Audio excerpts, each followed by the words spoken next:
All right. And we are back on Monday night. Hopefully, you guys' week is off to a good start. I'm going to run it down tonight for you guys over here on TikTok, Facebook, X, and on YouTube with all the questions like we normally do every Monday and Wednesday night at 9 p.m. Central Standard Time. So I don't know if you guys have been watching what's going on out there or not. This is the first live I've had since we got the news late Friday evening. The United States moved on Iran.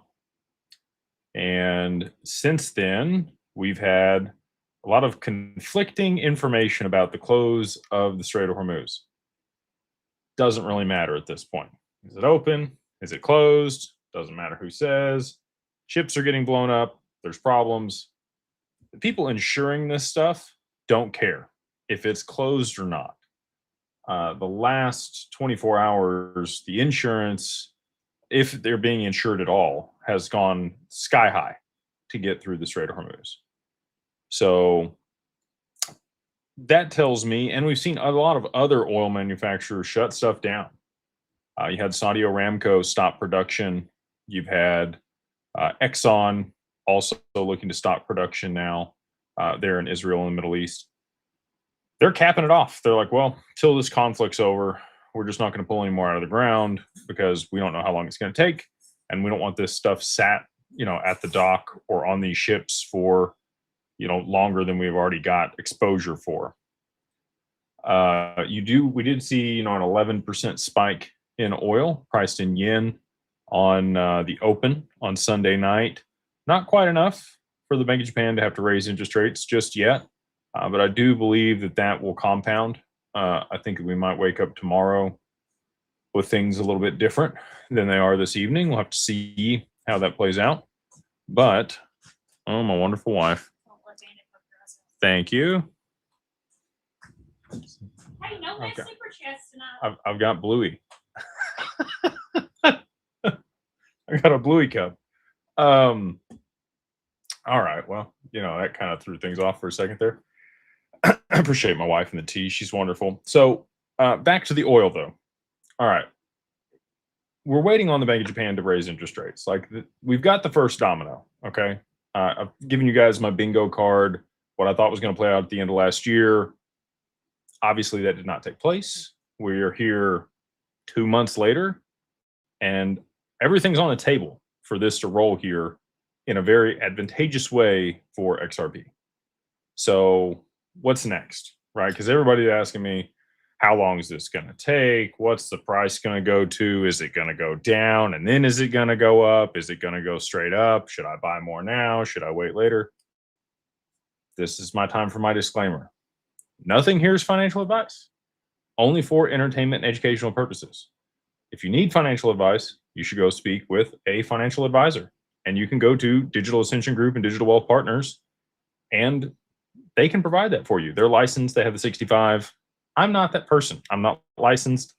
I come on here and give you guys my opinions about things, and my opinions are not the opinions of Digital Ascension Group or Digital Wealth Partners. Okay, but I think that's why a lot of people come on here and listen, is because, I give you what I really think. I'm not going to sugarcoat it.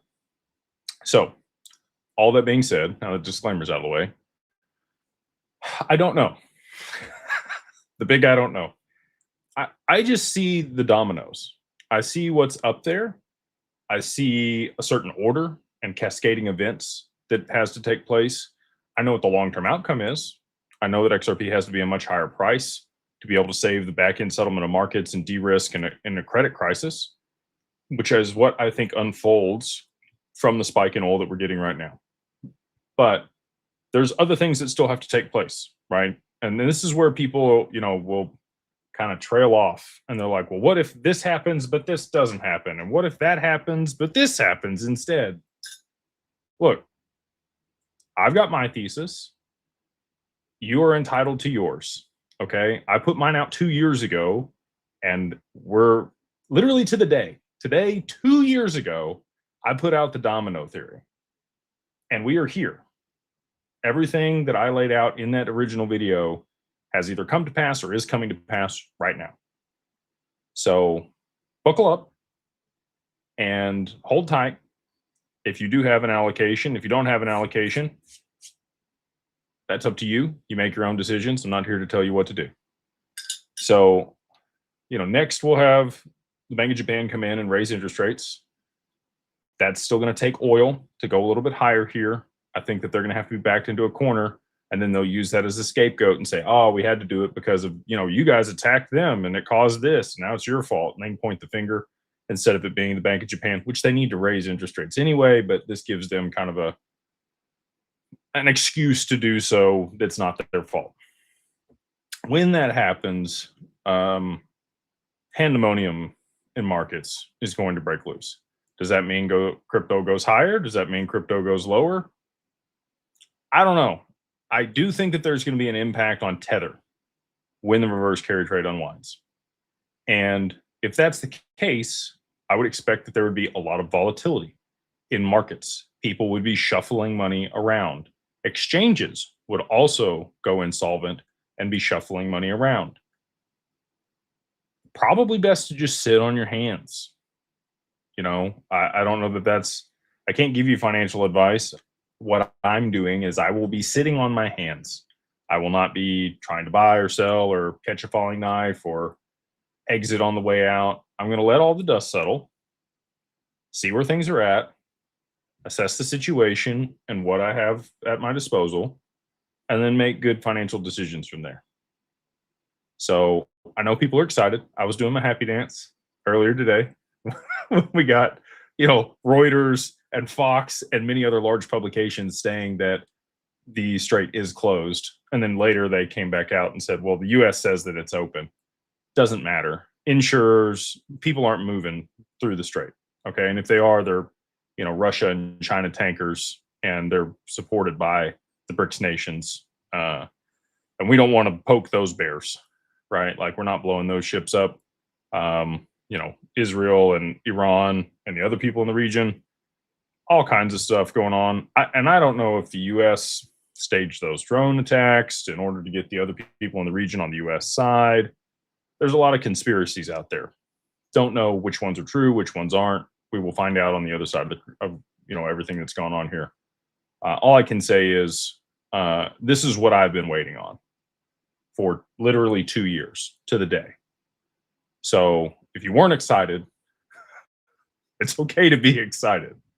I am definitely excited, and I'm looking forward to everything playing out here. And again, I just want to say this. My intention is not war. I do not want World War III. I don't want casualties or civilians or collateral damage or anything to happen to anybody. That is not my wish with any of this. I am praying for everybody in that region that they are safe, and that very few people, if any at all, are involved in the crisis or get hurt in this deal. There have already been casualties, unfortunately. That is part of war. I'm not wishing for that. I hope that this is over quickly. I just need this to happen so that we can see the spike in oil, and then everything. I think it will be over fairly quickly. Trump saying 4 weeks. I think that's pretty reasonable. Do things in markets play out faster than that? Probably. And so, I don't know what that duration is. We got a lot of people asking me, is it a week, 2 weeks, a month? I don't know what the distance between the dominoes is. Okay. The first domino's down. The next domino is the Bank of Japan. So, and I think they're going to get faster. I think this is a little slow right here. There's some people that posted memes of Mr. Bean still waiting, looking at his watch and trying to figure out when things were going to happen. Look, I know I want it to happen just as fast as everybody else does. And like I said, I would be happy if it was over very quickly and, this plays out, we move to a level playing field, and we get out of this situation with the least amount of death or injuries as possible. So that's my prayer. And we'll go ahead and jump into the questions again. Appreciate you taking time out of your Monday to come hang out with me and ask great questions here on the live. If you haven't yet, please like, subscribe, hit the share button, notification bell, all the fun stuff. If you wouldn't mind, it does help the algorithm and the channel. Joseph, He says, hey, Jake, thank you for building this community. 3 questions. What blockchain will Nasdaq use when they tokenize in Q3? It depends on, well, I'll get through all the questions and then we'll answer them. When stocks tokenize, will I be able to sell my Amazon shares onto the XRPL DEX? Number 3, what currency will be used to settle? So all good questions. So which network are they going to tokenize on? Will you have the ability to like use your Amazon shares to buy groceries? And then 3, what crypto will they settle in? Canton seems to have an edge there. They have a governance token that allows you to participate in the network and pay the fees on the network. It does not settle value. Settlement would happen between the clearinghouses and the brokers. There might be multiple exchanges. There's literally 16 or 17 exchanges for stocks. Nasdaq and the New York Stock Exchange are the 2 largest exchanges for securities in the US, public securities. But there are 6 clearinghouses, right? And you could have different blockchains. Each one of those could run on their own private blockchain, right? They could be Corda. Robinhood's got their thing. You got JP Morgan with their thing. You got, Canton. New York Stock Exchange has, Nasdaq has their own custody platform. You need interoperability between all these things. So I think that there could be a plethora of networks that they tokenize the equities on, but the back-end settlement of that will all flow through XRP, in my opinion. Now, that requires XRP to be a much higher price than it is today. We need a supply shock. Ripple is still holding their escrow. They've re-escrowed 700 million, and they have about 500 million sat in a wallet. You can go look at it on the network. You can go see Ripple's wallet. I think it's Ripple 1. I think that's the wallet. Ripple 1 has 500,000 XRP in it. Sorry, 500 million with a B. Sat there. They haven't sold it onto the market. If that does move its way onto the market, obviously there's a lot more XRP available.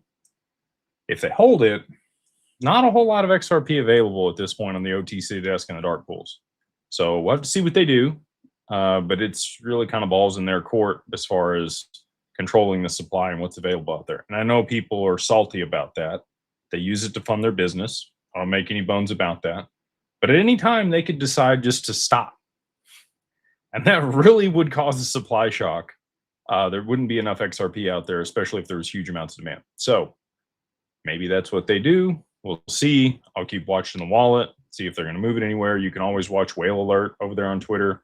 Great account to follow. Talks about the unlock every time it happens and what's relocked and other large transactions that happen across other multiple other blockchains. But back to the second question I did not answer.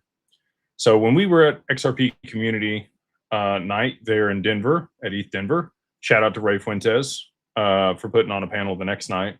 So Community Night was fantastic. Shout out to Ripple for putting that one on. A lot of great people there. I got to meet a lot of really good people that are building cool things on the XRPL, some of which I'll have on the podcast in the not too distant future. The next night, again, Ray Fuentes put on his event there. We sponsored, had a fantastic time. The first panel of the evening, he had John Wingate up there. So for those that don't know John's Bank Social. He's CEO over there. They work with credit unions and other large banks to implement blockchain solutions for payments. Their Fed window's about 30 feet from my desk. So all that being said, he said in his talk that in the next 6 to 12 months, you are going to see almost every large financial institution and enterprise out there start to use blockchain as their payment rails. And the cool thing about that, the way that he stated this, was that you would be able to use any tokenized representation of value to exchange for whatever else you wanted. So I'm in the grocery store, like you're talking about here, Joseph. I've got some Amazon stock. It's tokenized. I think it's at a good price. I'm probably going to sell some anyway. I'm going to go ahead and pay for my groceries with my Amazon stock. It's one share of Amazon stock is going to cover my groceries today. I select that in my wallet. I scan it, contactless payment. It goes, Visa or whatever it's going to be. Maybe it's Ripple, XRP, swaps the pair. And then the merchant's going to get whatever they want on the other side of that transaction. If that's gold, if it's Apple stock, it doesn't matter. You need a permissionless DEX that allows anybody to exchange value that they want to give for what the other person wants to receive. The ultimate barter system, effectively. That is what's going to happen. And for him to say that that's going to happen in the next 6 to 12 months really kind of blew my mind, because I thought that was a little bit further out. I thought we would probably make our way into like stablecoins and tokenized deposits first, and then over time we would see the rollout of the tokenization of these other things. And then you'd have a Google wallet or an Apple wallet where you had all that stuff listed in there.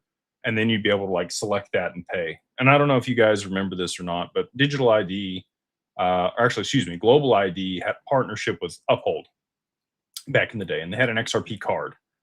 First time I ever met Ray and James Rule, we went to breakfast and I paid with my XRP card. You could hold whatever crypto you wanted over there on Uphold.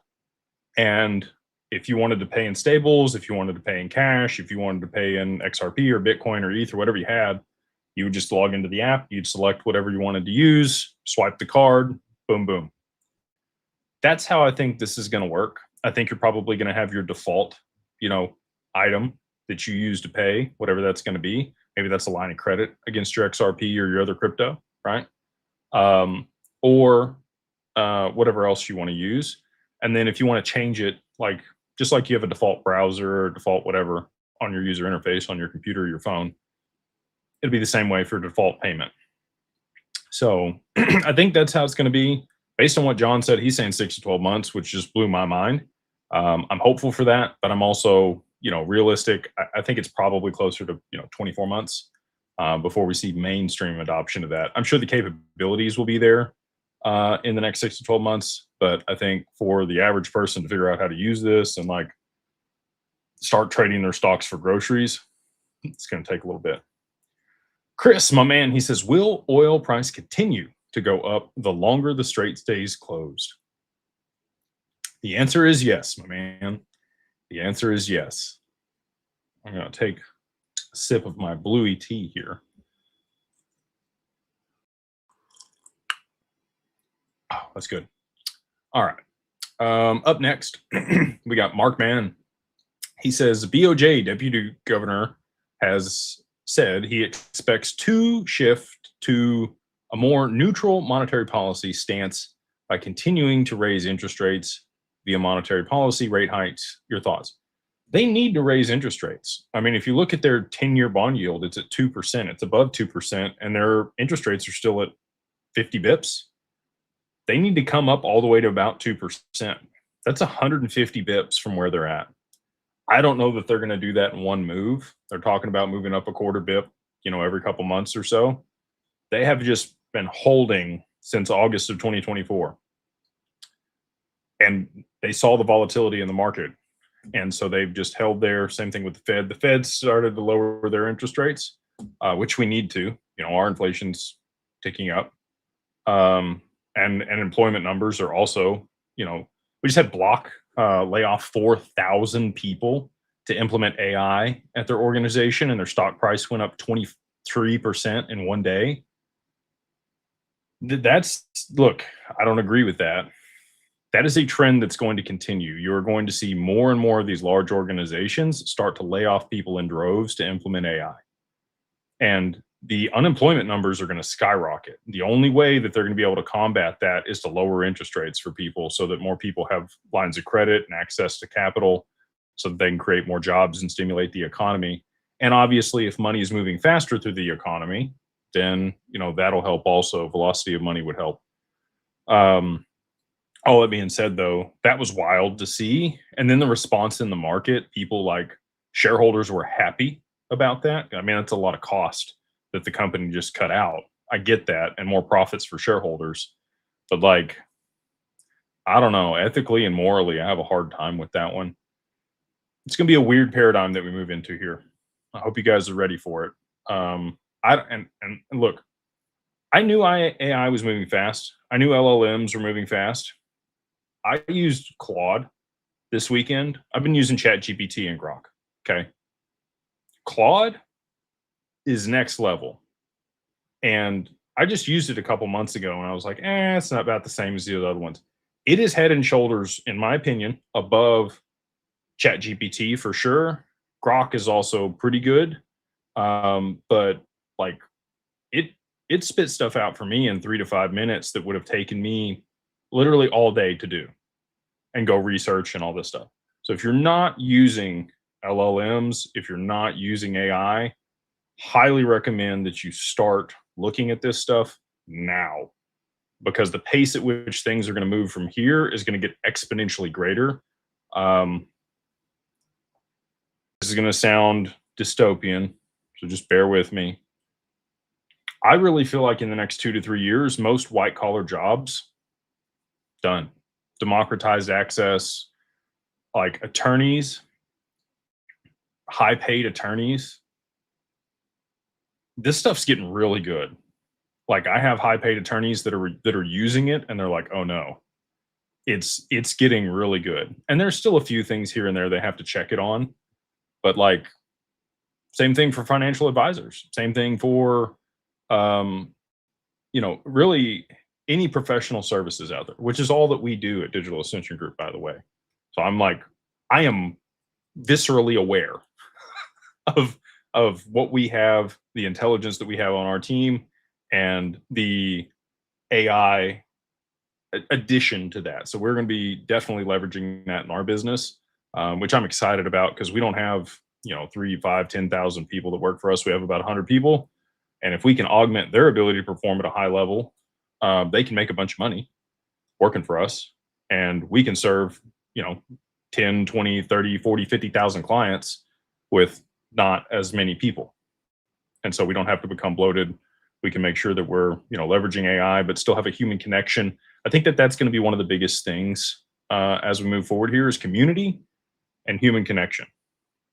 Because you can't really get that from a robot, right? So hopefully you're part of a community, and this is a cheesy way for me to cut into it here. But if you're not part of the Beyond Broke Mastermind, we would love to have you over there. We got about 18,000 people there that are part of that community.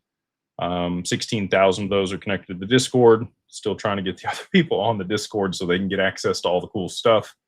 Multiple town halls per week. I think we have one almost every day of the week. We have a call for at least one of the tiers in the community at this point.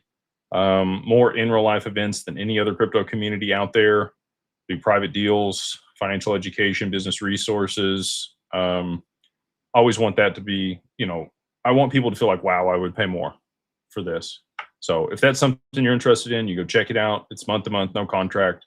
And for that many people to stick around, you should believe, I do. I believe that there's a lot of value there. So you can use the code Beyond Broke, all capitalized, the number 1, and then MO, like Mary Oscar, gets you the first month for $2 there in the mastermind. And I think, like I said, as AI comes around, community is just going to get more and more important. Moisty Cal says, hey, Jake, right on the nips here. Got the wildest names. Just wanted you to know that I'm still here and appreciate you. Appreciate that, man. Thank you. Again, crazy names. Love them. I will say them. It's not me that's saying it. I'm just reading the name. We get KJ. They say, in your opinion, why is XRP more of a once in a lifetime opportunity than buying Bitcoin at 5 cents?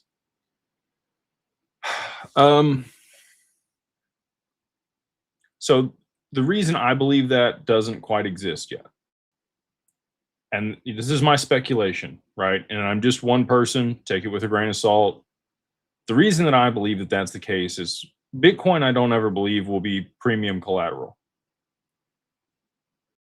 It's collateral, but because of quantum computing and some other things, I don't know that it's going to end up being around or as valuable as it is today over the long term.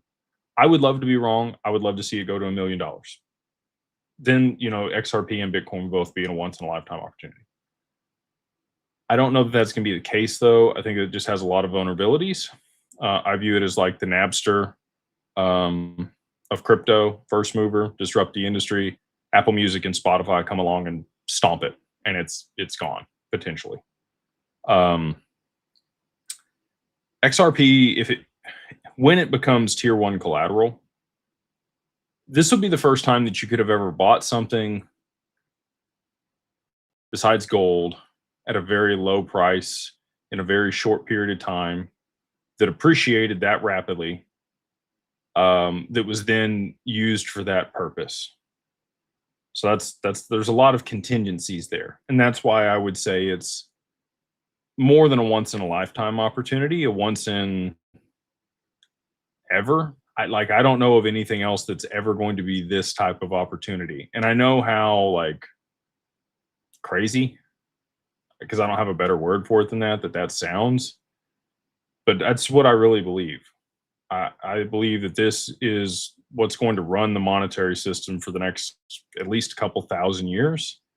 And you have the opportunity to acquire it at $1 or $2 or $3 or 50 cents or 20 cents or whenever you bought it. If you bought it before 2017, you got in at sub a penny, you know, to be able to buy something that's going to be used in that capacity before that happens and position yourself before the institutions even adopt it.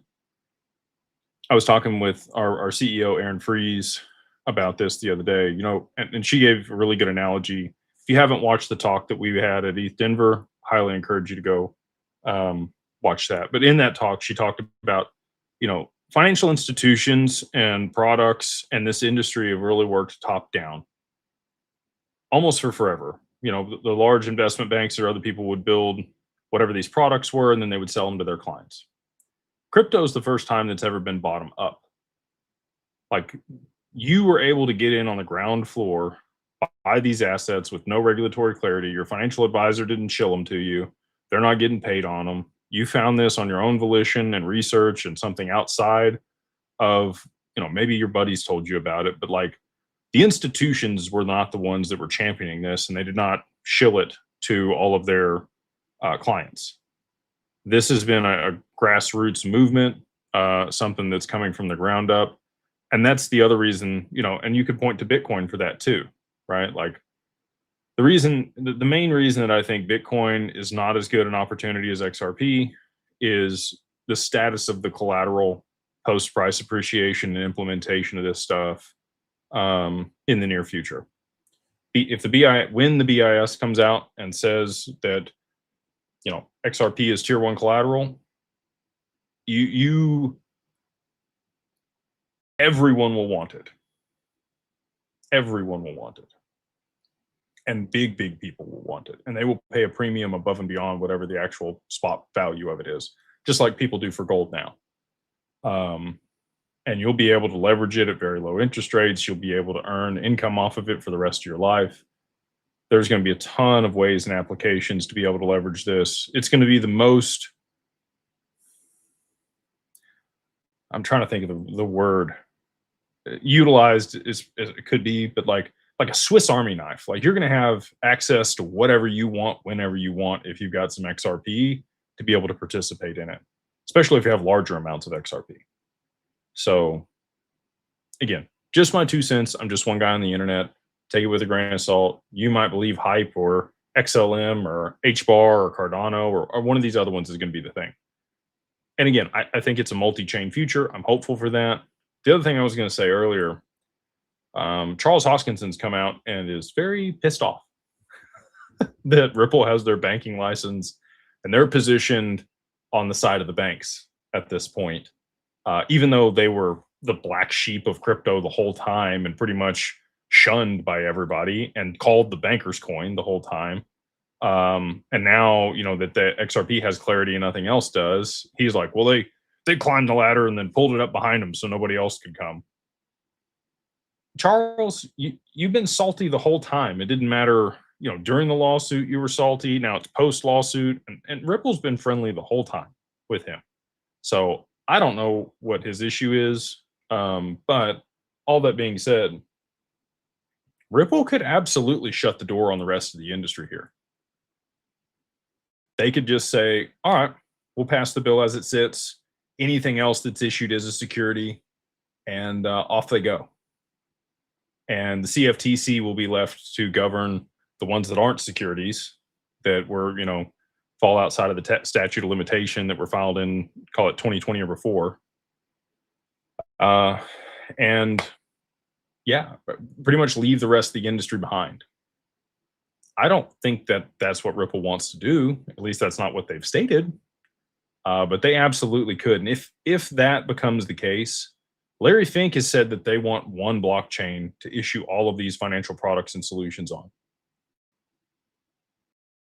If there's going to be one asset that they use to settle, and you had a multi-purpose token and digital identity and credentials and permission domain and permission dexes and all of the amendments that are passed on this network, and the DeFi is inherent to the layer 1, you don't need layer 2s, and you have throughput and settlement, and you still have lightweight smart contracts to be able to facilitate this stuff with side chains to be able to do the rest of it. I don't know that you need anything else. And I don't like that. Like I'm kind of with Ripple. I want there to be competition. I want to be able to take my profits from XRP and roll it into HBAR and these other things that I think are going to be good, right? And ride those up and get some more gains and have opportunities. If they shut the rest of this stuff out and it's just XRP and it's the only one, man, great for people that hold XRP, but really crappy for the rest of the industry. So I don't really want that. I'm hopeful that that doesn't happen, but at this point, we'll just have to see. Ripple's positioned to, take it all if they want to. Tyler Vaughn says, Jake, once price appreciation happens, what is the best way to sell some XRP safely? The majority of mine sits in a Tangent wallet. I don't know what you're selling it for. Might talk with a financial advisor. And again, shameless plug, Digital Wealth Partners would love to help you with that. But I mean, you could do it through any OTC desk. You could do it through Kraken. You could do it through Uphold. You could do it through Coinbase. You could do it through us. You could do it through Caleb and Brown. I mean, you could really sell it anywhere. I think that you're going to have that opportunity. Buying it, I don't know about buying it, but selling it for sure. Now,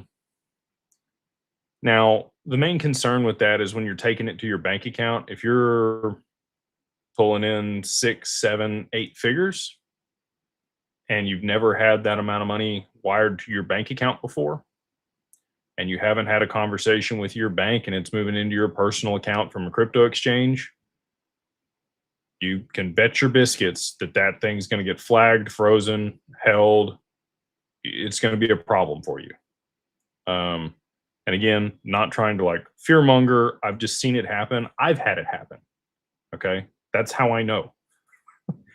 The way that I got around that and have figured out the best way for our clients to do that is to set up an LLC. If you have an LLC that owns your digital assets, you have the bank account in the name of the LLC there, your exchange account's in the name of the LLC. If it's a large business transaction, it's a holding company that invested in alternative investments, and you have a large payday, and you let your banker know, and you have, the business banking side of that business, and you've worked with them for at least 3 months, you probably want to have 3 or 6 months under your belt with that bank account open and moving some transactions through it, even if you're paying for your gas, your credit card, your cell phone bill, stuff that you would use to operate a business. You probably want some of that track record before you're sending large amounts of profits from crypto to that account.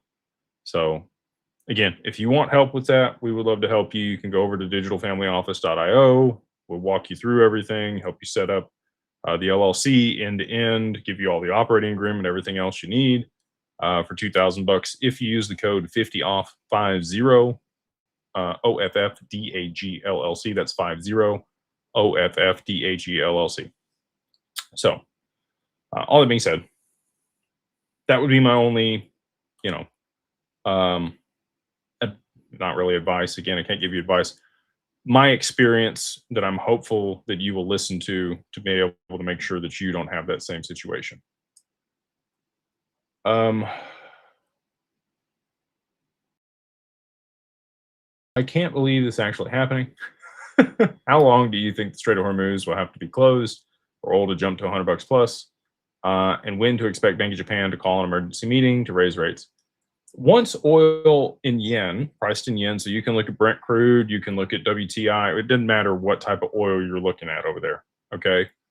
When we see a move, you could also look at natural gas. When we see a move that's somewhere between 15 and 25% in a very short period of time, we're already up 11 or 12% right now. We need another move very similar to that in the next day or two. When we see that, the Bank of Japan is going to have to act. They're going to have too much inflation in their economy. They're already walking on a razor's edge. This is the exact situation that gives them a scapegoat to raise interest rates and do what they need to do.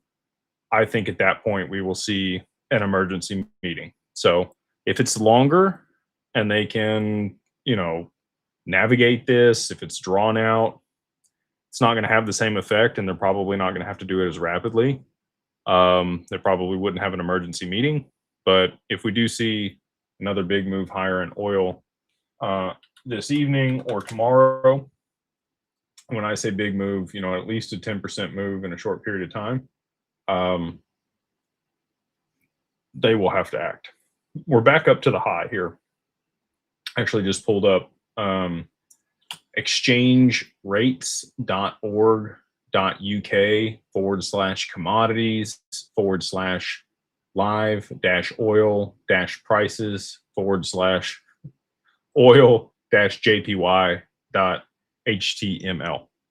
I know it was a mouthful. But we're at 11,355, up 2% on the day.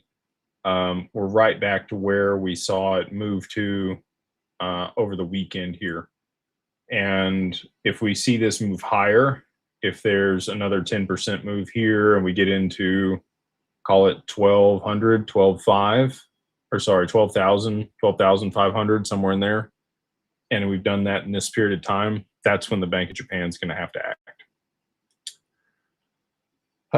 Bad financial decisions, Nick.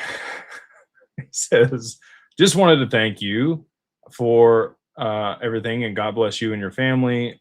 Just wondering if you have been able to figure out how the small bag holders in the Beyond Broke Mastermind group can work with your company after price appreciation before the open public. You guys will get priority access. I actually talked with Aaron, our CEO, today, and our marketing and sales team. We have a solution coming to market. The other thing I'll say is those that are in the mastermind, you're going to know for other people what's going on. And maybe we'll give you an extra code or something to onboard over there at DWP if you're part of the group, just so you're tagged, or maybe there'll be a specific link for folks in the mastermind. That way, maybe there's a priority type situation for them. We can do tagged links now. And so that's probably the way that I'll do it, is we'll create one that's specific for the community so that, they're tagged as part of the mastermind when they're coming over there to work with us, and they get some priority on that deal. On the other piece though, we've talked about making it public where, you got to have at least 20 million. We've scaled up the team and the systems at this point. I don't know that that's going to be the requirement. It had things that happened sooner, probably so, just because I don't think we could have handled the amount of inbound, especially if XRP goes to $1,000. I mean, that's 20,000 XRP. That's a lot of people all at one time that'll be looking for the service, one institutional custody, access to yield product and returns, and ability to borrow against it, and all the other stuff that we've already orchestrated over there. So all that being said, we'll probably work with a specific link, and that'll tag you, and then we'll sort through it that way. But I appreciate you bringing it to my attention, and excited to have everybody ready to go. Whale balls 25 say, now that the strait is closed, can you admit that you knew the plan several years ago?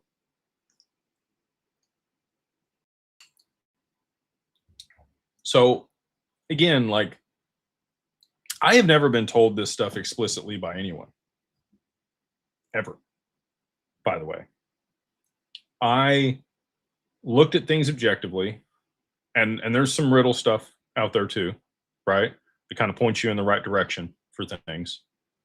But using discernment, listening to people that are smarter than me across the board, that's how I put all this stuff together. Nobody came to me and said, "Hey, Jake, this is how this is going to go down." And I know that's hard to believe. It took me a long time to come up with the domino theory. It was about a year and a half in the making of me sitting down and like working through it and figuring out why it would lead to the price appreciation. So I think the other edge that I have over other people that are watching this is I have an affinity for XRP. I'm biased. I want that to be the outcome. And so I worked backward from that. Whereas I think a lot of other people are just seeing what's going on in the macro economy and making calls based on the next couple steps because they don't know the final outcome. Like, I feel like I've known the end of the movie the whole time. It's just, I'm just watching it play out in slow motion, which has been wild. It's been surreal the whole time. But yeah, nobody ever gave me like the play-by-play, this is what's going to happen. I came up with that all on my own. And I feel pretty confident based on some other conversations that that is the way it's going to play out. Silent Seaman says, legend, what's up, my dude? Please rub the rock for price appreciation. I got some silver. I don't know. Where is mine? This gentleman gave me a awesome rock at the event that we had in California. So appreciate the jade. I still have that. It's back there. It's in my office. So thank you.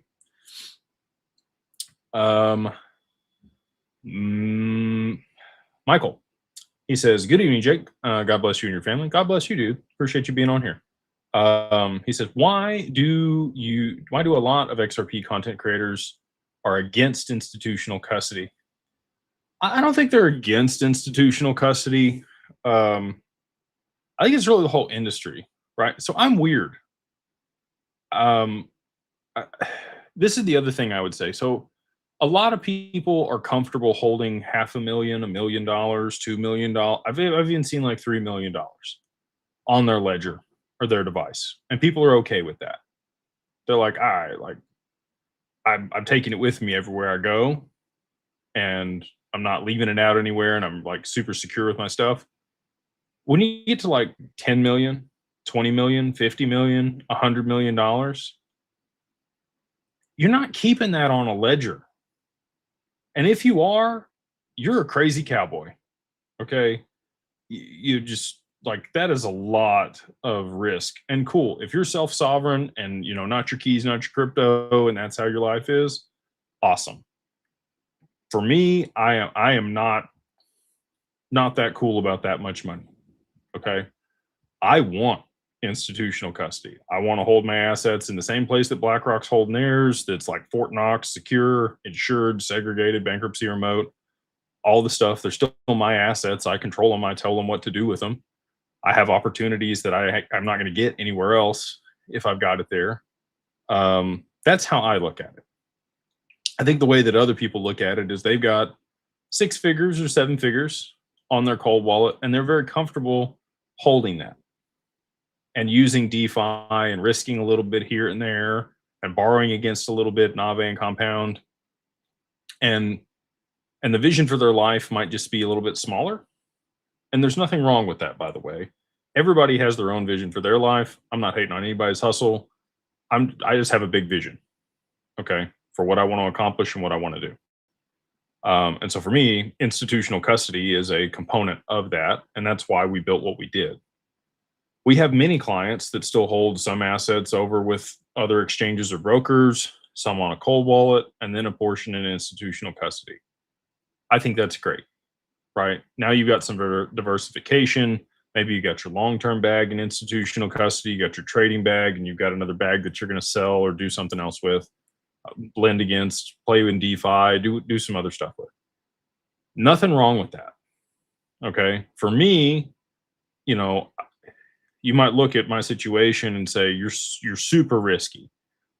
On things that I have high conviction on, I will take a lot of risk. Things that I don't have a lot of conviction on, I'm not taking the risk.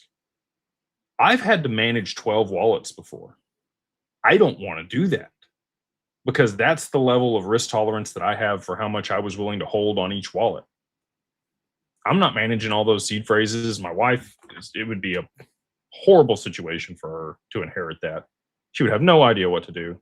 So for me, institutional custody is, you know, cheapest, easiest, fastest, safest way for me to do it.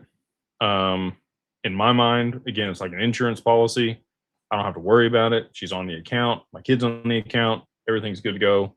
And I sleep really well at night. And my peace of mind, you know, I talk about that with the house thing for people. Some people's sense of security is like they don't want debt on their house. I don't want my crypto on a cold wallet. I want an institutional custody.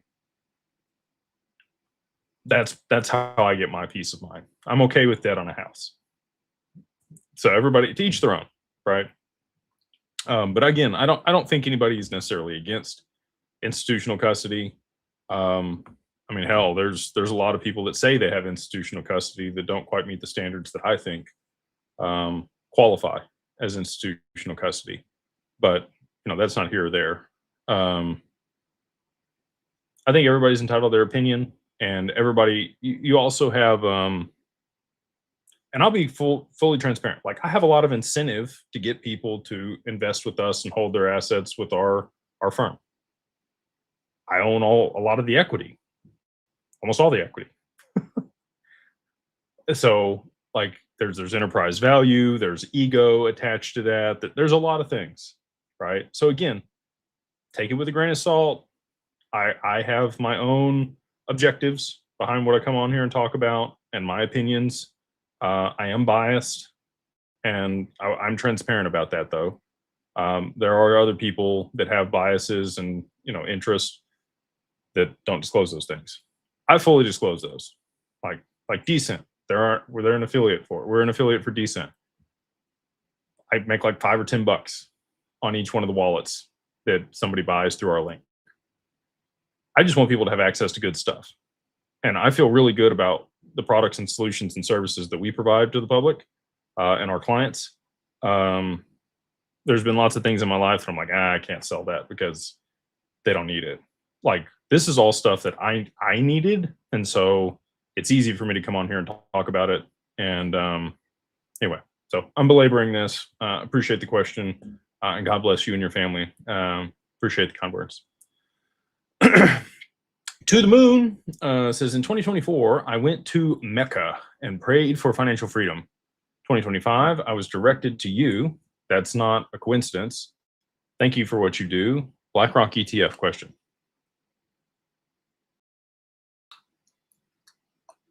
I think it's coming. That's the last thing on my bingo card for, you know, a 3 to 4 digit XRP. I think that that'll happen at an appointed time. Talked about an appointed time. I think that that will also happen at an appointed time. Epic says, Epic roll BJJ. Ooh, okay. Brazilian Jiu-Jitsu. They're in the Mastermind. Awesome. Carbon One. Is it reasonable to assume Ripple and banks have discussed an XRP price range to act as a settlement asset, etc.? Seems crazy if not. I think that that would be a very reasonable discussion for them to have, especially if they planned on using it. They would have to do some math, back of the napkin math, on what type of volume each one of them would be bringing to the network, how much liquidity needs to be in the token, and what price it would need to be able to facilitate the level of transactions that they're looking to execute. The people that built this, very intelligent people. The people that they've consulted with for the past 13 years, very intelligent people. So yes, would be my answer. I believe that, you know, they know exactly how much liquidity needs to be in XRP to facilitate the actual use of it at each level. When it's selling the back end of the markets, stock market, FX, commodities, for Swift, for other enterprise payments and settlement, treasury management, all the money. That's Ripple's stated mission. So, and I think they're going to get it. I really do. Rick Johnson, good to see you, my man. He says, what if Tether does not die off? If they're still around after these things take place, won't that hurt XRP? DT depends on Tether going supernova. This is very similar to what I said earlier.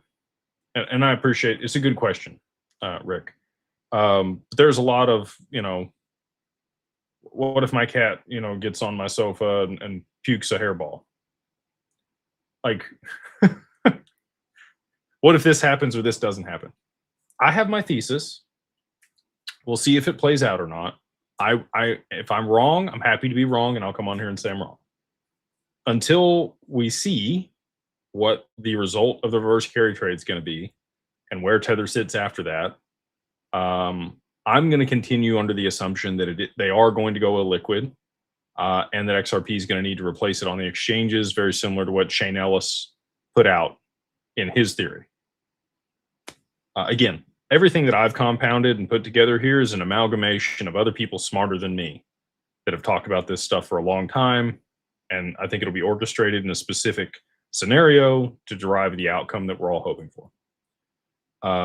If it's not, well, let's just play that out real quick. Tether doesn't blow up. Crypto markets don't have the demand. XRP doesn't see 3 to 4 digits. The back end of the stock market doesn't move to real-time settlement. We have huge unrealized losses across the board. Investment banks go under. The world, as we know it, the financial paradigm implodes on itself. We have a credit crisis, an ICE 9 event where no money moves. And we go back to Mad Max.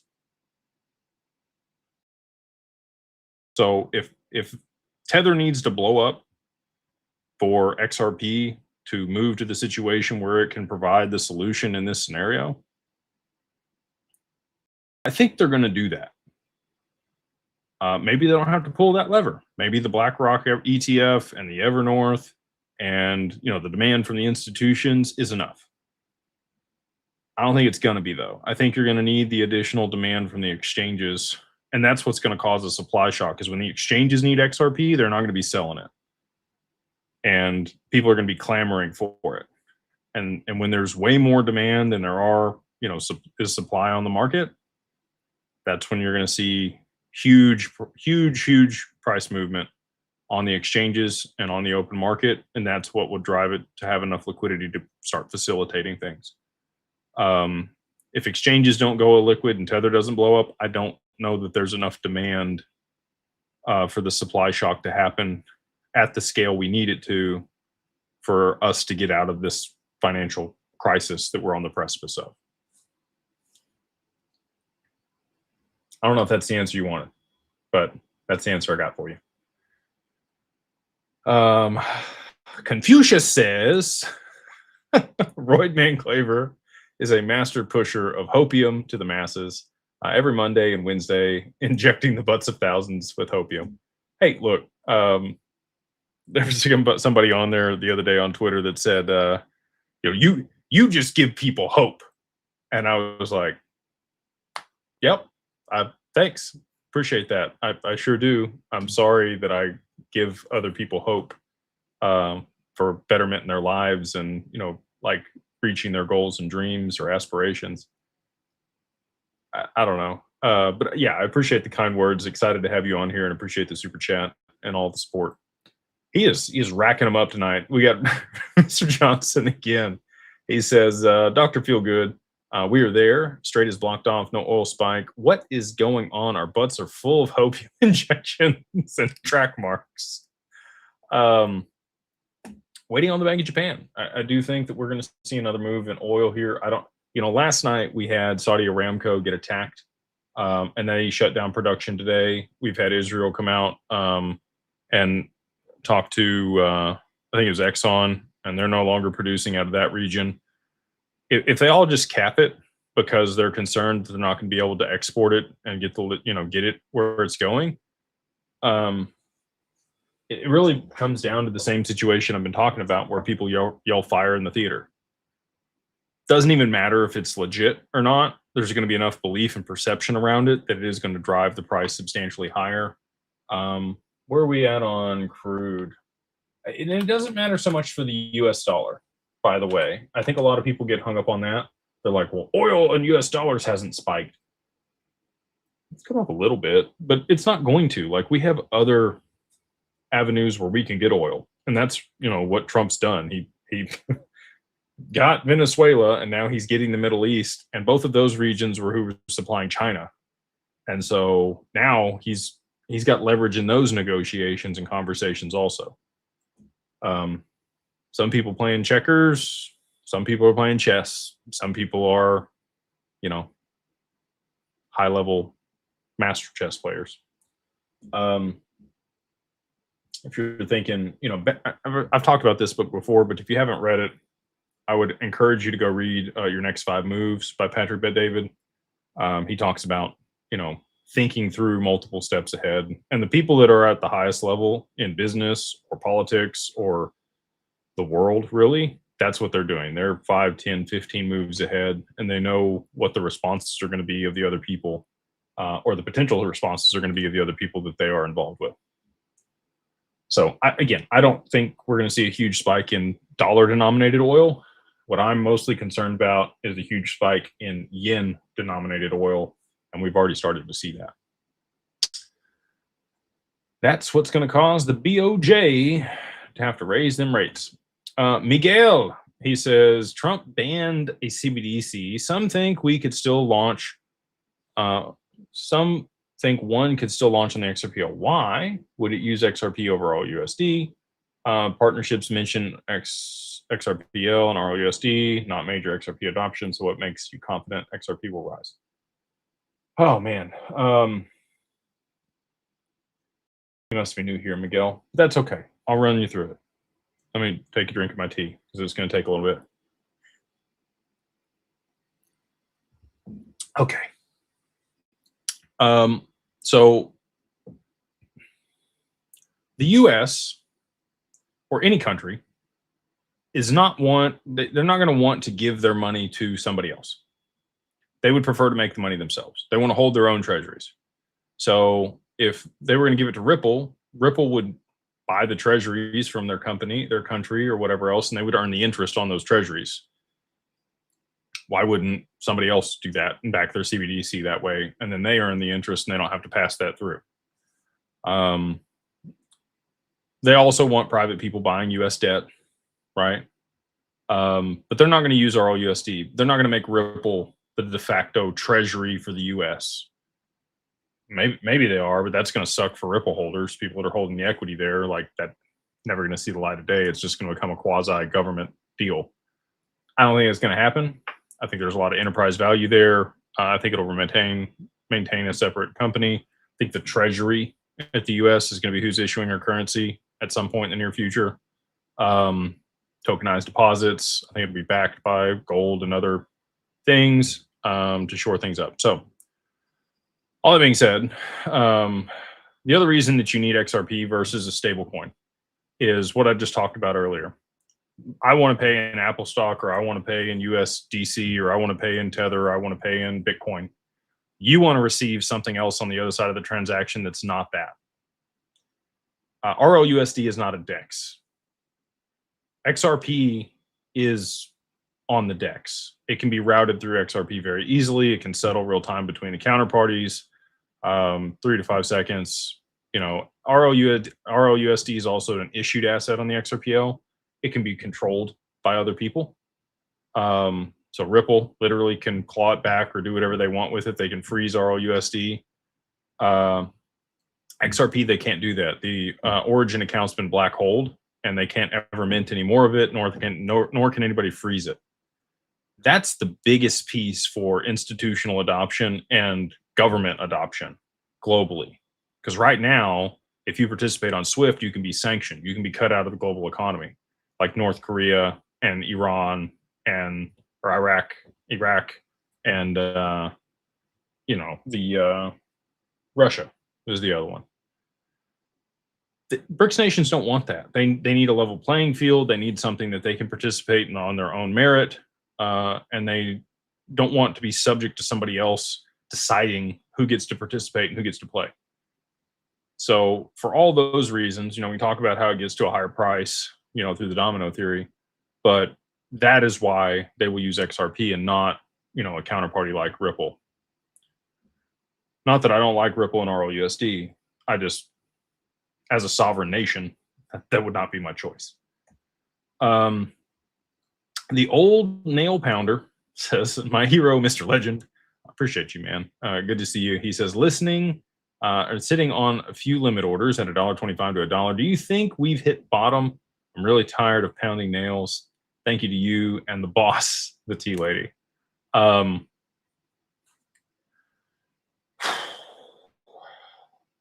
don't know. Could we see lower? Here, whoop, I don't have my tinfoil hat. I'm going to put my tinfoil hat on for you for just a second here. There have been a couple different videos that Ripple and Brad Garlinghouse have put out over the years where the clock in the background said 20 to 2. What time is 20 to 2? 1:40.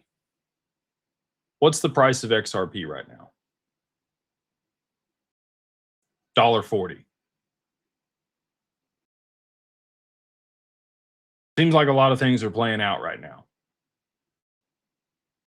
And I really do think Ripple wants to help people. I think they want to help retail, and they can only do so much. If you wanted to tell people what price it was going to go from, that would be a fantastic way to do it. I'm not saying that's going to happen. I don't know. But interesting nonetheless. My wife's coming to tell me something. Oh, I'm not. I'll make my tea. Okay.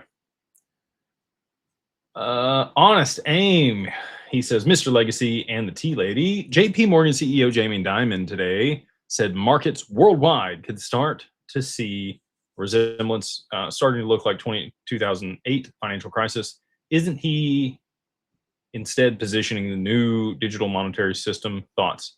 So he actually said today that we should look out for cyber attacks and cybercrime from Iran attacking the banking system.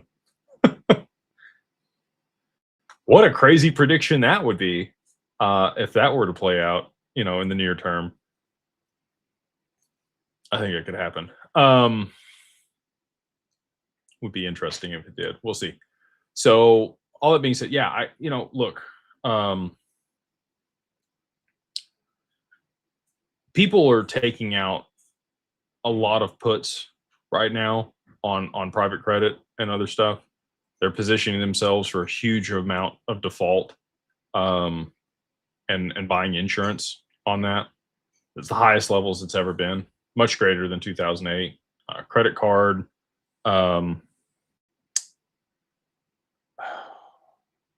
it's not deposits. Like the amount people owe on credit cards right now in the U.S. is like $1.25 trillion, something nutty, the highest it's ever been.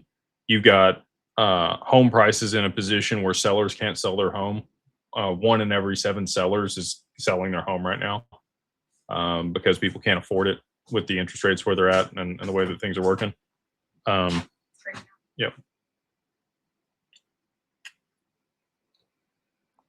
Thanks, babe.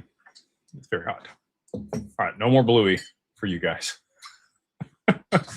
Anyway, yeah, it's interesting to see him come out and talk about that stuff today. They talk their book, right? So if it's kind of look over here while I do this, or look over there while I do that. When he was bad mouthing Bitcoin, they were buying it on their OTC desk. So just take it with a grain of salt. But if you feel like they're trying to tell you something, they're probably trying to tell you something. T Mac, my man, he says Popeye. I don't have forearms like Popeye. He says my LLC bank account will have low activity as my LLC is a long-term holding bag, does it matter how much dollars it has in it? Do you recommend a range? Not financial advice. I mean, if you're moving $1 to $5 grand through it a month, that's probably it. Like, you just want some transactions moved through there. You want some history on that bank account. Oftentimes, you don't get out of a probationary period with the bank until the first 90 days at a minimum, probably closer to 6 months with a lot of them. So especially a larger institution like a Bank of America or a Chase or Wells Fargo, Capital One, one of those, you're probably looking at 3 to 6 months before you're, kind of out of the woods. And you don't have to move a ton of money through there, more than keep the minimum balance in there would be ideal. You're gonna be able to start getting credit. Like, there's a lot of stuff that goes along with that. I wish I had been more diligent about keeping larger cash amounts in my bank accounts over the last 4 years. I've always been concerned that the banks were going to go under. I'm trying to keep as much money as I can in crypto. But as we've gone to apply for lines of credit and other stuff for the business, it's been a little more difficult, right? We keep larger balances in there now, but people still want to see a history of that stuff. So all that being said, depends on what you want to do, what your goals are, post price appreciation, how you want to leverage the bank account. But if you've got at least 3 to 6 months worth of history and cash movement through the accounts, whether that's small or large, you should be in a decent position to be able to take large distribution there and then, pay yourself dividends or do other stuff with it inside of that corporation. Haley, Miss Moore says, Jake, for the $100 onboarding tonight, does it require an LLC and a 50K minimum, or can we get that within the 90-day period following price appreciation? It's over. That code no longer works. That was only good for February for people that had LLCs. We are going to roll out a new promotion for people over there that want to onboard to Digital Wealth Partners. As soon as I can say what that is, I will come on here and do that. One thing I can say about DWP, which I wrote it down, forgot to say it. We can do HBAR. So if you have HBAR, they can now custody that. Bitcoin, ETH, Solana, Matic, Chainlink, Avalanche, Quant, XRP, XLM, HBAR, and maybe XDC soon. I'm not holding my breath. Takes Anchorage a little while to get stuff done, but we're pushing on them. So, but we have HBAR if you want to move HBAR into institutional custody. As things sit right now, you do need at least $500,000 in total portfolio value in order to move over. But that can include your crypto and your 401k or your stocks or your IRA.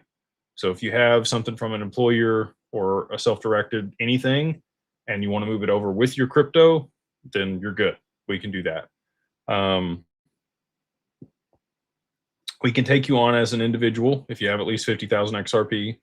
In the near future, on the other side of price appreciation, I think a lot of people are going to be over that $500,000 threshold. We probably, I'll probably move it to 1.1 million, just candidly. There's certain reasons for that, for compliance for us, that helps if we're managing clients that have over 1.1 million.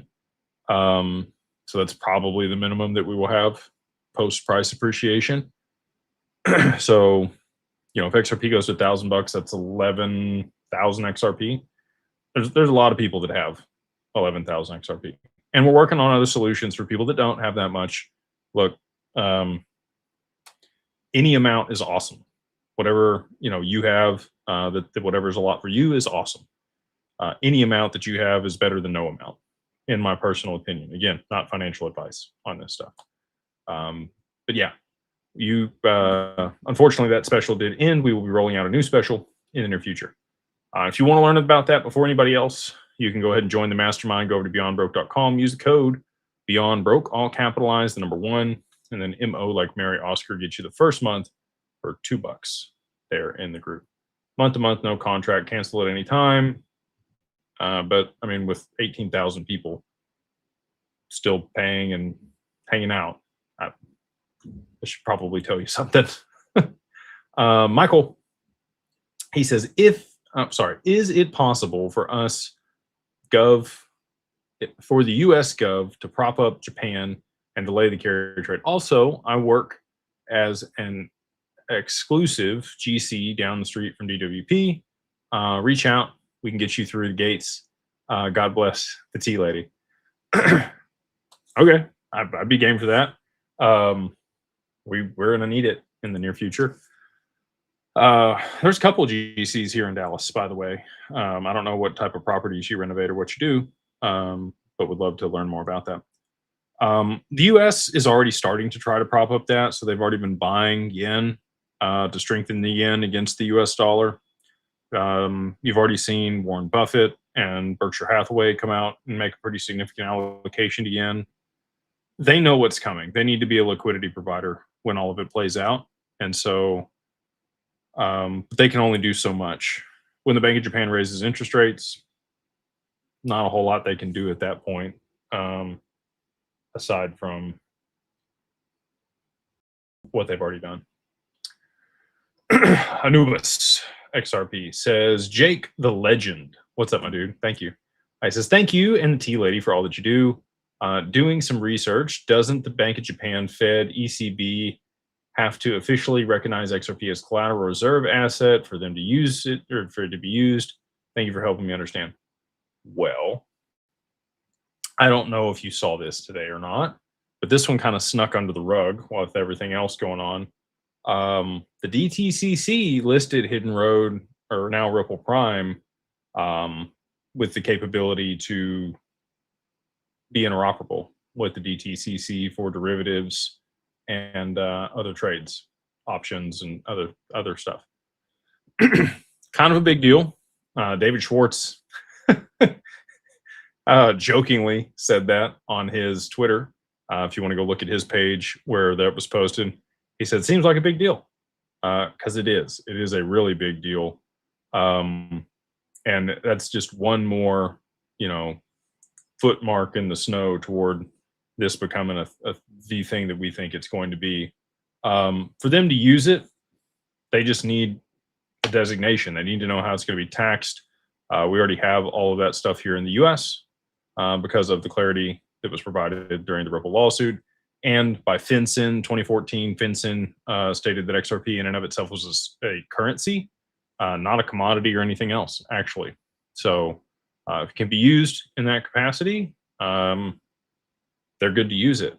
And the other thing that I don't think other people aren't talking about that I'll mention here. So oil is also going to affect Europe.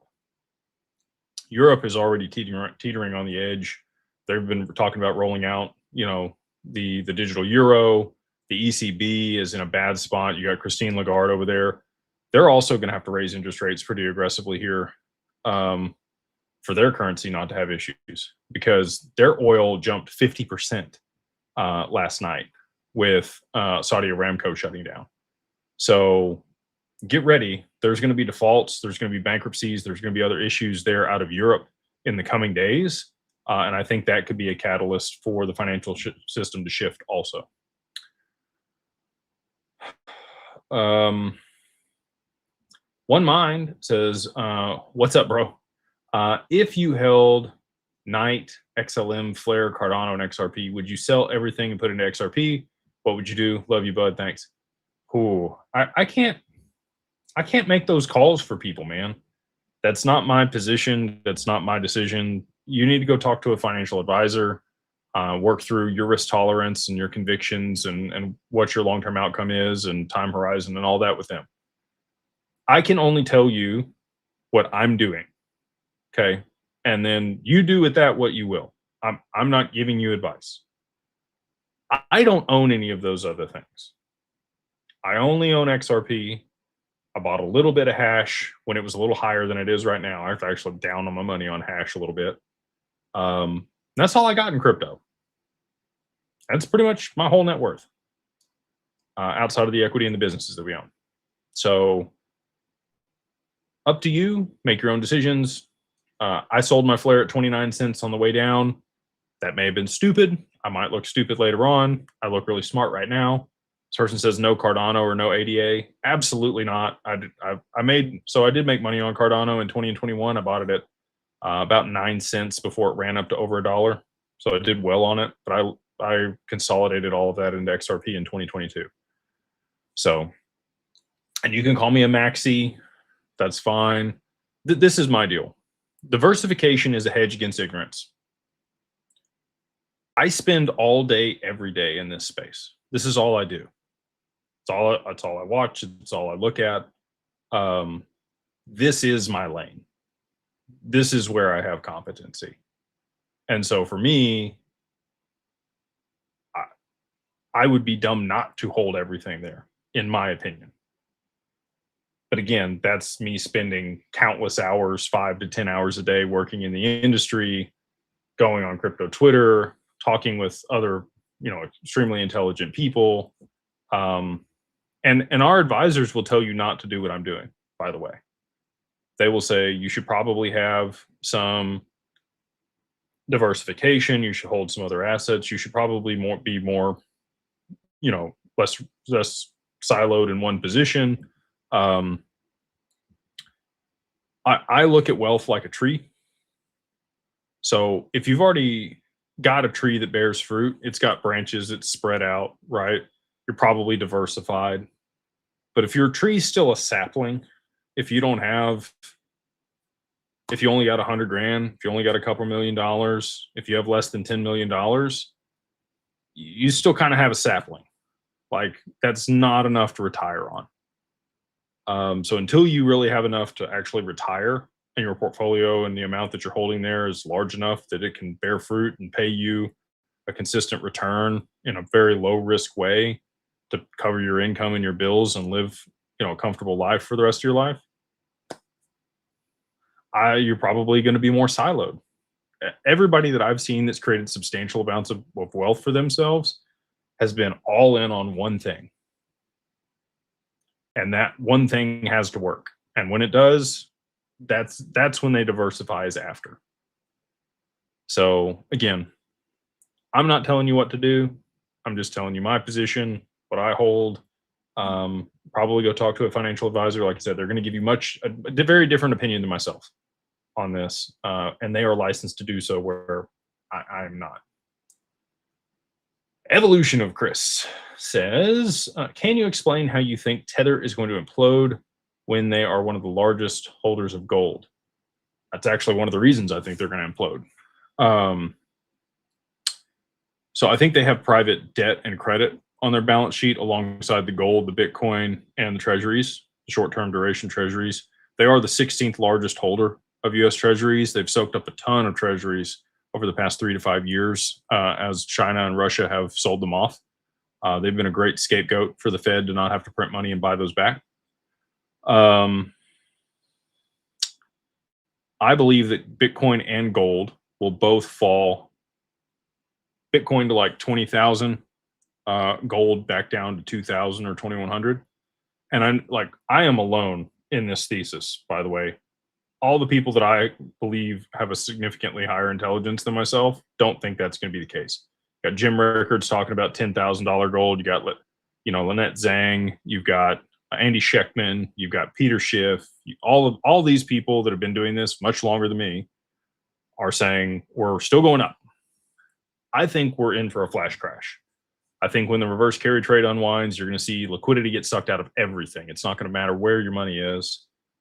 Precious metals, commodities, gold.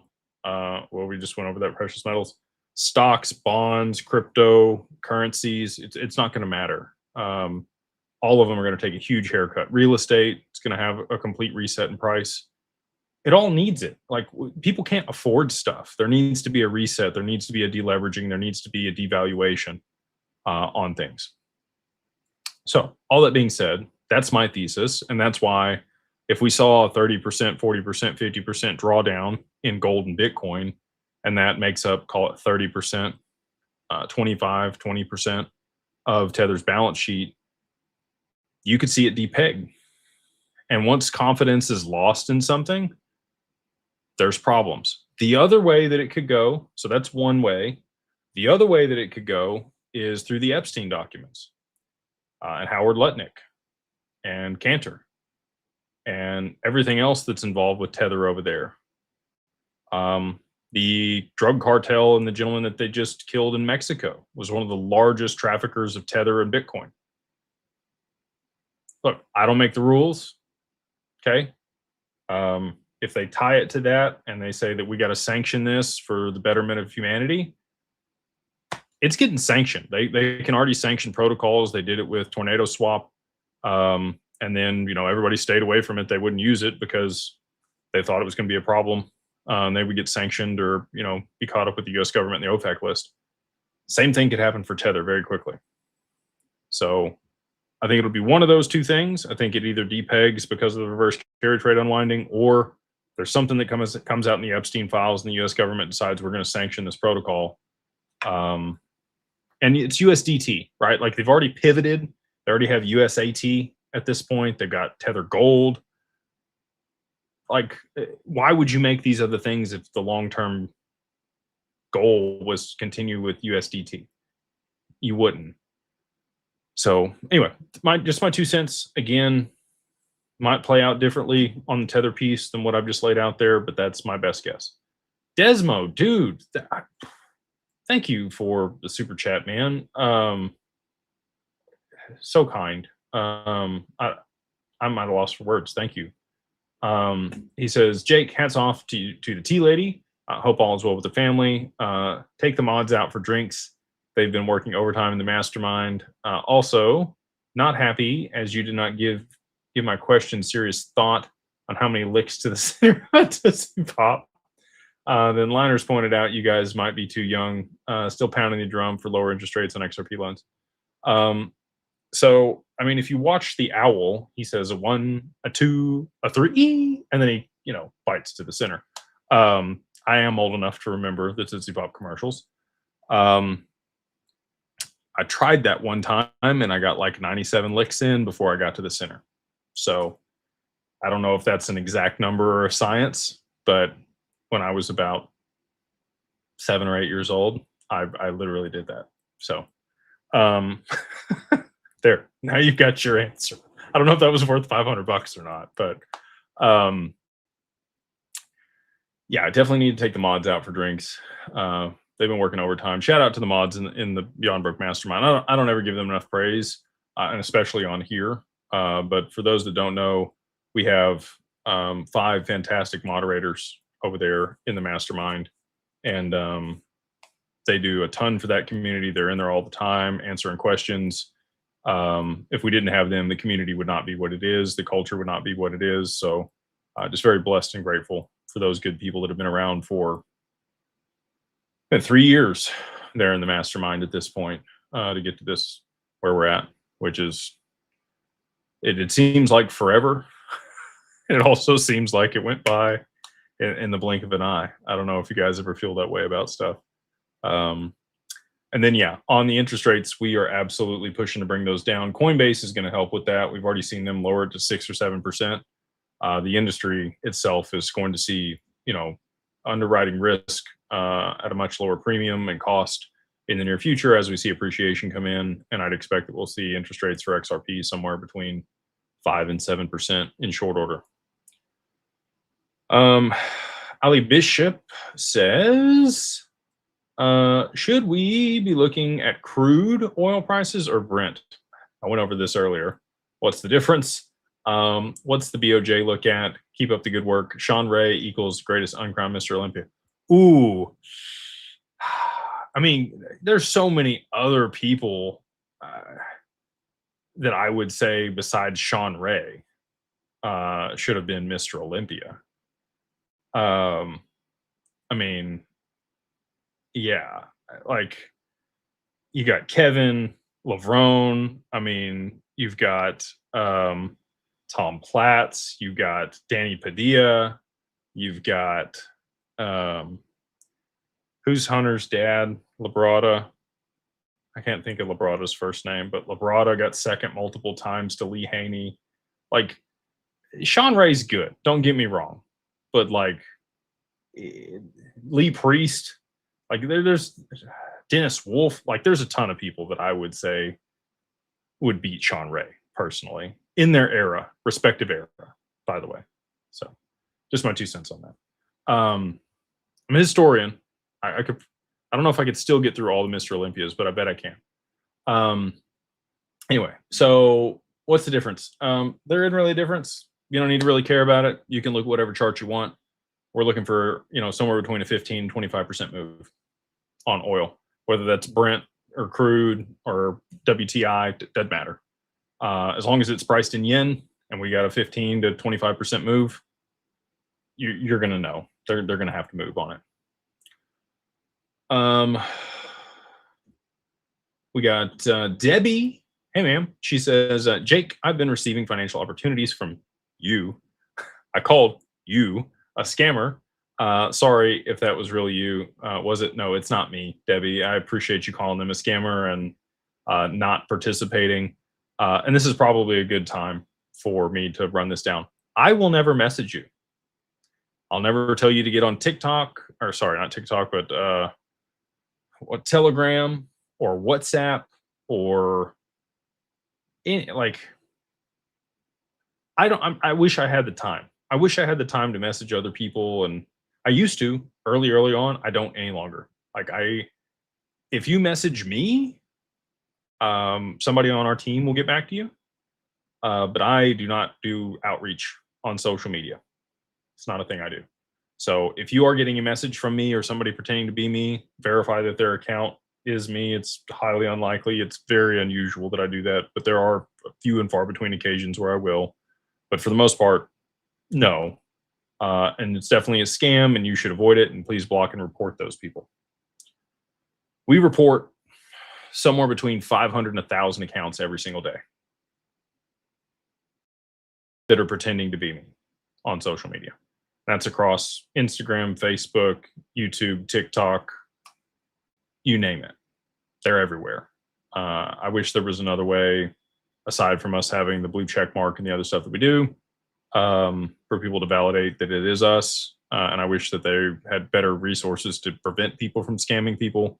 Until digital identity is fully, at scale, I think it's going to continue to be a problem. David, Da Vinci Ripple, sorry. He says, is it your opinion, and only your opinion, that someone with $1 million nest egg, no bills, no descendants, and 200K XRP is going to be very, very, very retired inside the next 589 days?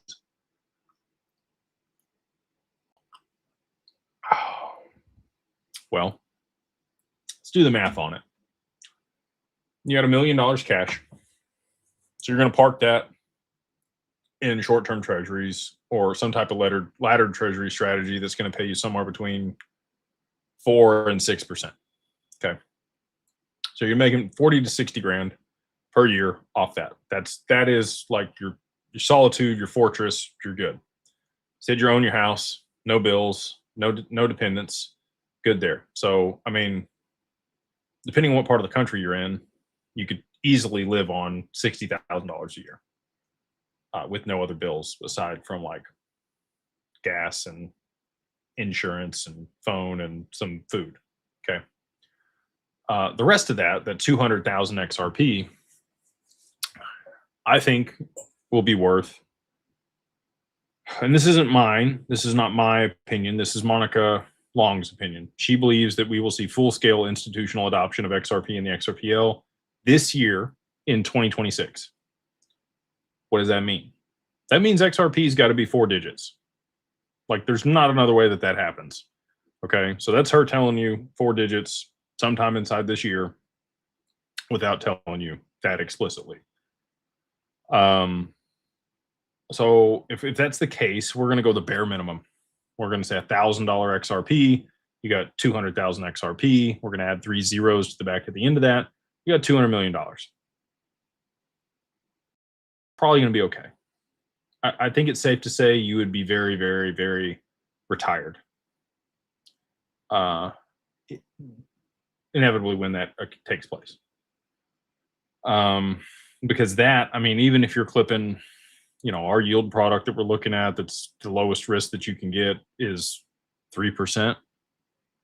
So if you're clipping 3% on $200 million, that's $6 million a year. And I think we're going to get a repricing where things are actually worth the nominal value of things is less than what it is today. Call it 30 to 50% haircut on real estate and cost of living and other stuff. So your money will actually go twice as far as it does now, ish, maybe a third more than what it does now, but up to twice as far as it goes now.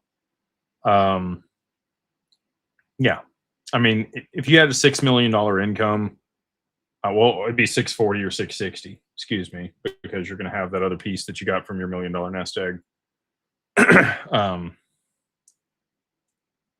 Yeah, I don't know how you couldn't live on that and live really well. So kudos to you if that's your position and where you're at. Well played. Ari Gave 11 says, "Hey Jake, big fan. Thanks for everything that you do. Dolam from Israel. I am from Israel. Oh, very cool. How can I start working with you? Can you explain liabilities on tax, cow level, how it works?" So we can do institutional custody. Still working through tax laws and stuff for the funds and the products that we have. Probably a 30% withholding tax in the US on that stuff. I don't want that to be the case. We're looking at an offshore feeder in Cayman or another jurisdiction to be able to run the same strategies, and then out of that jurisdiction be able to pay people. We've stayed away from that because we want to be onshore. We will go set it up, and inevitably when we go set it up, people will be like, "Oh, look, they're trying to get offshore." Like, we're doing it to make sure that people that don't want the 30% withholding tax here in the US have an avenue to be able to do that. But I know what everybody's going to say. So, but look, we got to do what we got to do. We got to be able to help our clients. Today, we can absolutely provide institutional custody for you. If you have enough to work with us there at Anchorage, you would want to set up, some type of trust or corporation there in Israel or your jurisdiction, as long as you are not on the OFAC list or, sanctioned or have any issues, then we would love to work with you. We got another, I'm going to hang out for another 10 minutes or so, and I'm going to wrap it up. Sumo C 25. They say, Mr. Claver, if price appreciates for XRP prior to DWP offering a yield product, are we stuck paying high AUM fees and not being able to make any money? So we would have to sell some. How do I say this?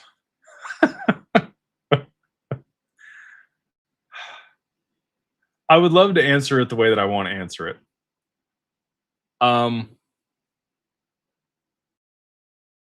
Man, put me in a tough spot here. Ideally, no. Okay, so I'll say this. You can go ahead and set up an account over there if you want to. You don't have to fund immediately. You can wait till we have the yield product, which I'm confident is weeks, not months.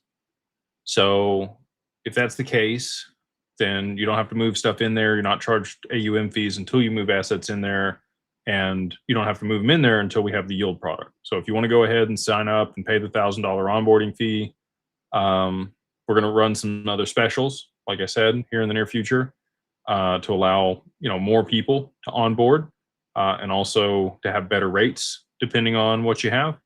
We'll give you more information. Mastermind will know about that first, and then we'll come out here publicly and talk about it as soon as we roll it out.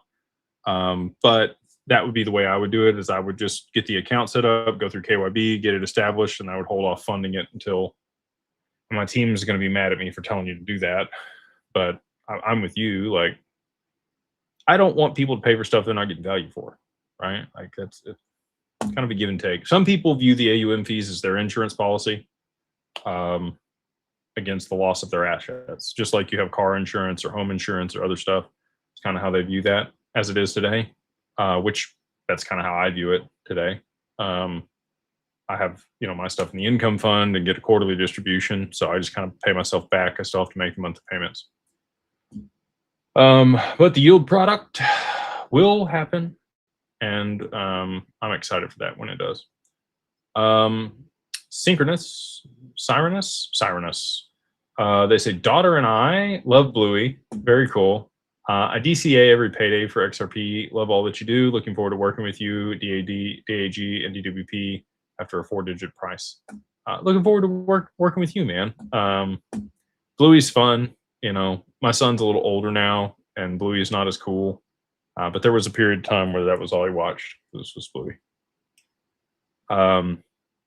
Southern Betrayal. That's an interesting way to spell betrayal.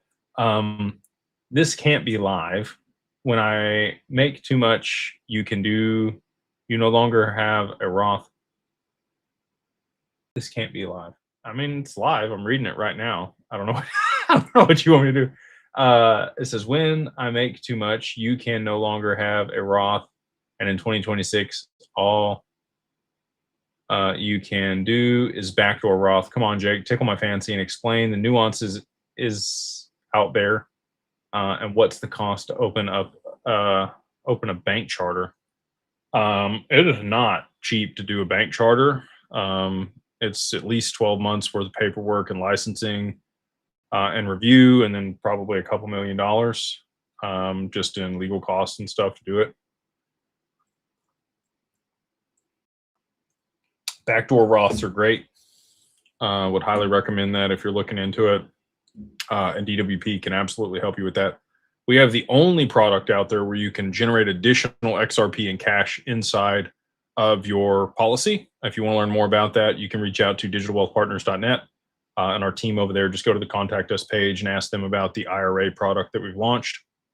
It's an algorithmic trading strategy that compounds your XRP in cash inside your IRA. And the reason we do it that way is because no tax implications inside of your IRA for trading.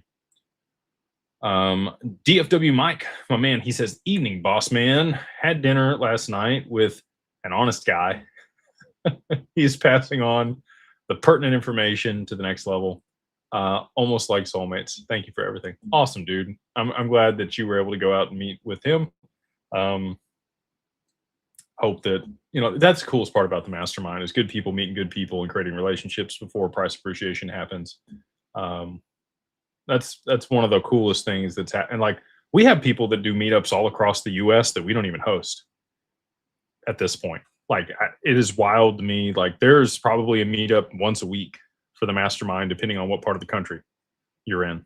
And we have ours that we host, you know, as, you know, the head of the mastermind. But like, we have groups of people that have formed cohorts all over the US and all over the world that know one another. We got people in Sydney, Australia. We got people in the UK, the EU, the Middle East, all over the world.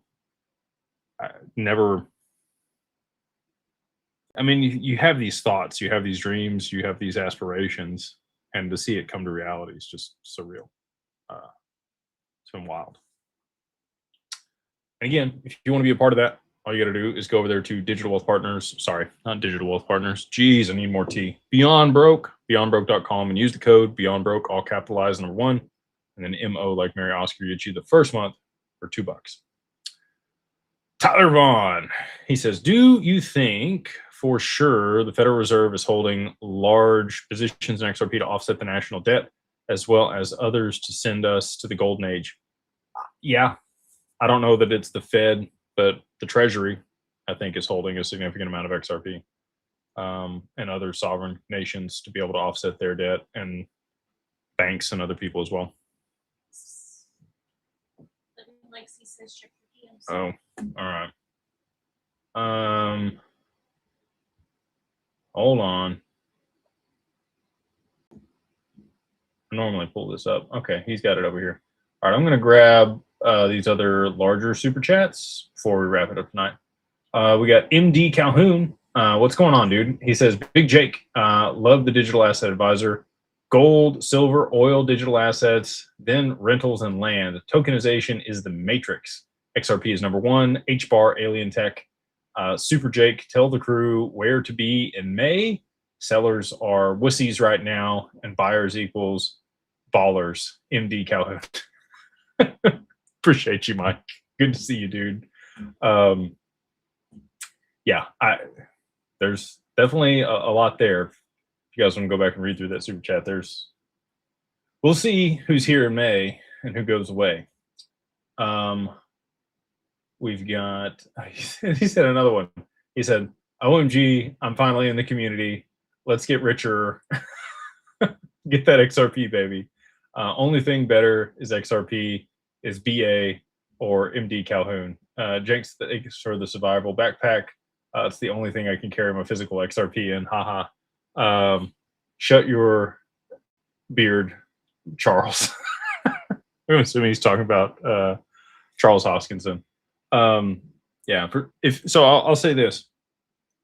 Shout out to Mike. So he runs Board of Advisors, which is another mastermind. It is not cheap to be part of Mike's community, but I will tell you it's well worth it. It's one of the best masterminds I've ever been a part of, aside from ours. Obviously, I'm biased. But if you are a high-level business owner, if you are looking to take your business to the next level and you want a good board of advisors, good people around you, other people that are in the trenches building a business, 10 million, 20 million, 50 million, $100 million business, that is a great group to be a part of. You can go to boardofadvisors.com. David Whited, dude, thank you for the super chat. I don't see what the question is, but I really do appreciate it. Okay, here it is. It says 2 questions. If person A has $50,000 ounces in silver, and person B has 50,000 coins of XRP, which would you bet on having a great retirement? I think both.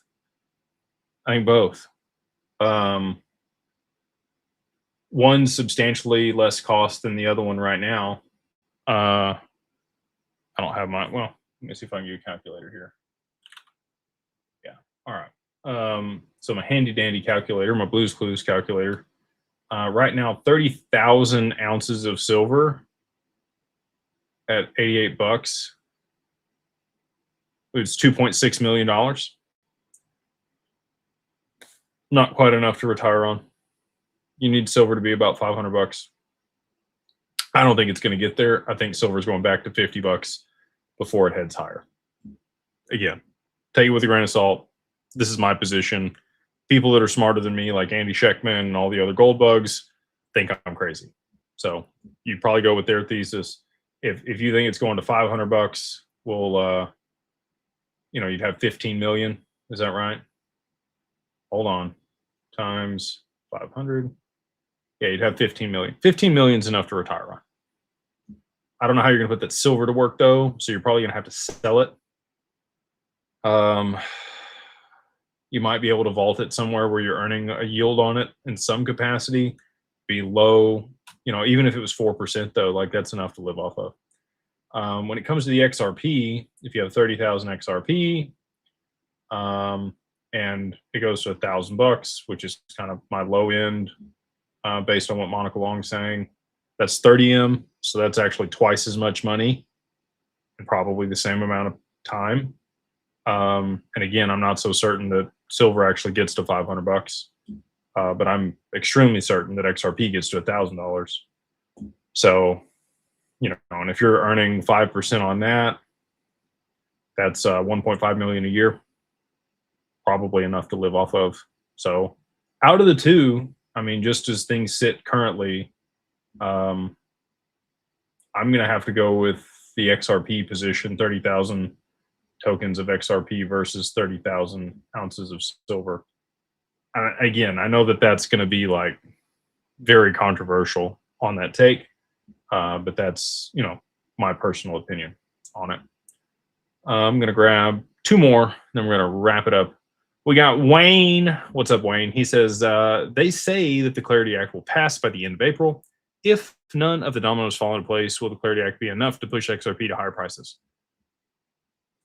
If a bear shits in the woods, I can if and but it to death all day. Clarity Act's not going to matter for XRP. It doesn't matter. XRP already has clarity. The rest of the industry needs clarity. So, if you believe that the rest of the industry getting adoption is what it's going to take for XRP to go, then sure. That's not my opinion. My opinion is XRP in and of itself is not a security. We know from FinCEN that it's a currency. It's regulated on Bitnomial as a commodity. It has clarity around tax law, how it's used. Counterparties know how to use it, how it can be implemented. Brad said the other day, like, all they got to do is walk through the door. It's already ready. So I don't think we need it. I think we're going to see price appreciation on XRP before the Clarity Act gets passed. It might be right before. It's still going to be before. So that's, I'm pretty confident that all this stuff is going to play out, though. Otherwise, I wouldn't continue to come on here and talk about it, or I would tell you I'd change my mind. Heidi, yeah, Blackmore. Hey, ma'am. She says, hey, Jake, thank you for being here every Monday. Question, what if the Clarity Act gets passed and Ripple still holds more than 20% of the escrow? They have a year to become compliant. They have a full year of 12 months to be able to shift that around to other people, and they could absolutely give a big chunk of it to the U.S. government.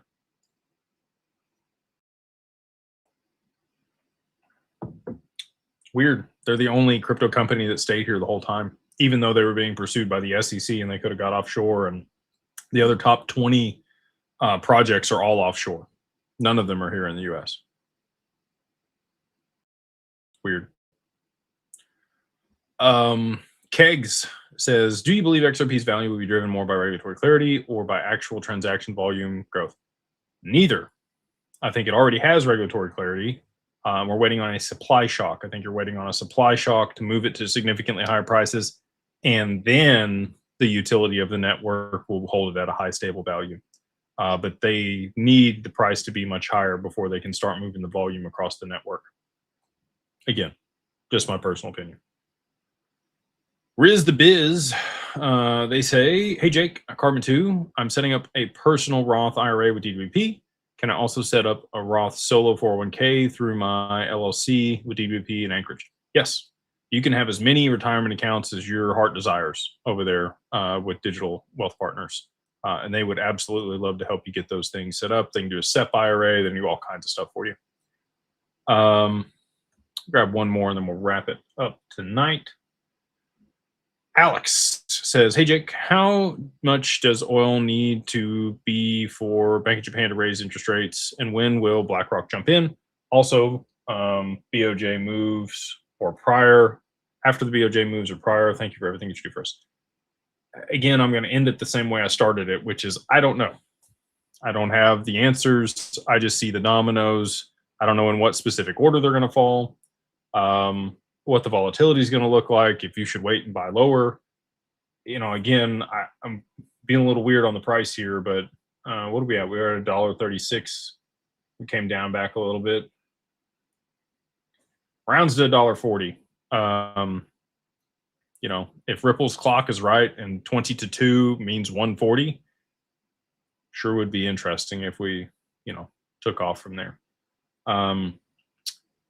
But yeah, I think BlackRock will come in right at the right time to save the market, drive a bunch of liquidity into XRP, help, cause a supply shock, and be the outcome we're all looking for.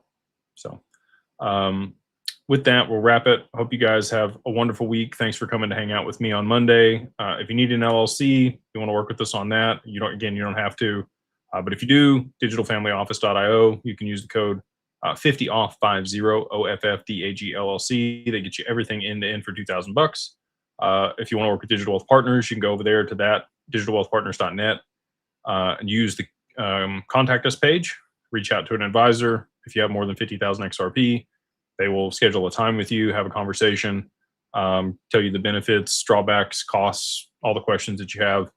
And then, last but not least, if you want to know about both those things, but you're kind of like, I don't know if I want to spend the money or take the time, a lot of that's talked about the Mastermind and much, much more. So if you want to go check that out, you just go to beyondbroke.com and use the code beyondbroke, all capitalized, the number 1, and then MO, like Mary Oscar, gets you the first month for $2 there in the group. Shout out to RJ. I haven't seen you in a while over here on TikTok, but if you're watching, need to go play some golf. And Mike Calhoun, again, appreciate you showing up tonight. If you guys have any questions, comments, concerns, please reach out to me or my team at info@digitalfamilyoffice.io. I hope you guys have a wonderful Monday, a wonderful week, and we'll see you on the next one.